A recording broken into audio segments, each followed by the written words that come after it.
sila yung medyo chillax lang, tapos sila pa yung kumikita ng sobra kasi nga 'di ba lack of education. So ayun.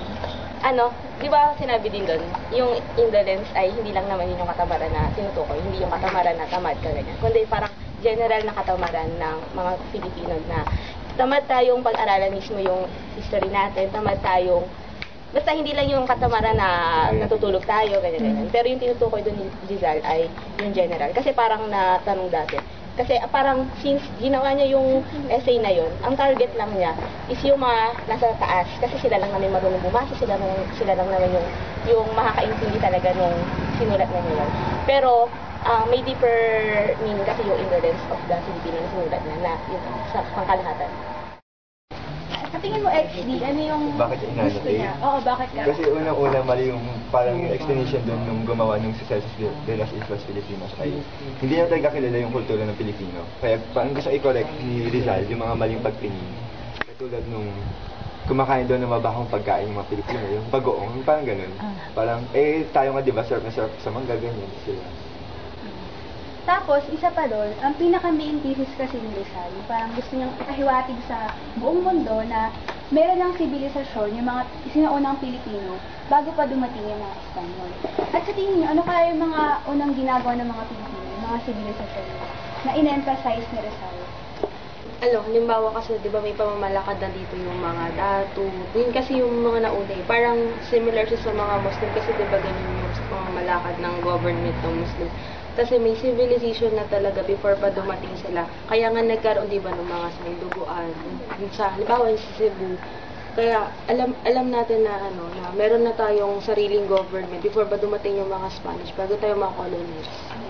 Yung pagpunta ng mga Espanyol dito, nagdulot siya ng maraming paghihirap sa mga Pilipino. Kasi una-una yung mga Pilipino sinasama sa mga expedition, tapos may mga times na sila yung nahuhuli ng mga pirata kaysa yung mga Espanyol, tapos ginagawa din silang mga alipin. So sabi nung Spain, parang nahirapan sila sa Pilipinas, parang nag-benefit lang talaga yung Pilipinas sa kanila. Pero hindi yung totoo. Kasi kung tutuusin, mas maraming paghihirap yung mga Pilipino nung nasakop sila ng mga Espanyol. Di ba pansinin nyo na lang ano yung mga gold sa Ayala Museum? Bakit may mga ganun tayong treasures before Philippines? Nakita nyo ng golden sablay na 4 kilos yung bigat niya.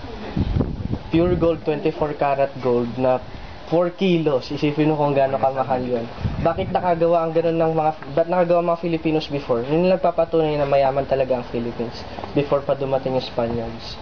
Nangyari lang kasi, doon sa annotation kay Morgan, lahat medyo naging bias din konti si Rizal doon kasi syempre point of view niya lang naman yung di ba nag-annotate siya, point of view niya lang yun, what if paano naman yung point of view ng ibang Filipinos, pero in such a way naging maganda rin yung pag-annotate ni Rizal kasi hindi lahat ng nakita ni Antonio de Morga tama naman kasi hindi natin maikakala, Spanish pa rin siya. Hello, Spanish ka, Filipino ako, iba pa rin yung nature ko as Filipino, iba pa rin yung nature mo as Spanish. Ayun. Yun lang naman dun sa Sucesos. Sa Philippine Century Head. Natigyan na ba itong Century Head essay na to? Parang meron siyang 4 na parts. Tapos, diniscuss niya una yung basta yung sa past ng Philippines, present, and the future. Pero yung pinaka nag-mark talaga sa akin doon is yung discussion niya about the future. Kasi sinabi niya doon na since may mga Pilipino na nag-aaral, yung mga Filipinos na nasa Europe, parang hindi na maiiwasan na magkakaroon ng pagbabago. Kahit anong pilit ng Spain sa atin, lalaya tayo. Pero may dalawa kasing option. It's either yung Spain ay yung mga Pilipino ay impose nila sa Spain na under pa kami ng Spain, pero dapat mas yung laws parang mas favorable para sa mga Filipinos, there is more freedom. Pero yung isang option daw na pwedeng mangyari is lalaya na agad-agad yung Pilipinas, pero the price will be a bloody revolution. Parang makikita natin na nag-focus talaga si Rizal dun sa pagbabagong gusto niya, na reform ang gusto niya, hindi revolution, gusto niya ay pagbabago. Ang alam ko ay hinalaan niya rin doon na after some years after tayo lumaya sa Spain, masasakop naman tayo ng Americans na nagkatotoo siya. Parang ang galing-galing ni Rizal kasi na-predict niya na sakopin tayo ng Amerikano in such a way that yung parang napaka-futuristic niya. Parang alam niya kung ano mangyayari kasi yung pagkamatay nga niya parang pinlano niya. Parang, I mean, yung mamatay siya, parang pinaghandaan niya yon. Kung i-rate kayo mula 0 to 10, ano yung rate niyo para sa kanya na naitulong niya talaga sa Pilipinas?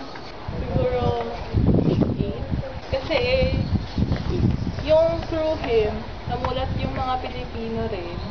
Pero somehow, medyo lacking parang. Kasi namatay siya ng hindi natatapos yung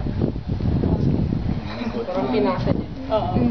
In general, tayo mga Pilipino, parang may concept tayo ng kanya-kanyang Rizal. Alam natin na national hero siya, pero yung national hero ba na yun, nagagaranti ba siya na siya lang talaga yung national hero sa Pilipinas? Parang sila Andres Bonifacio ba, sila Emilio Aguinaldo, hindi ba sila hero? Parang ganun. Sa panahon ngayon, yung mga kabataan,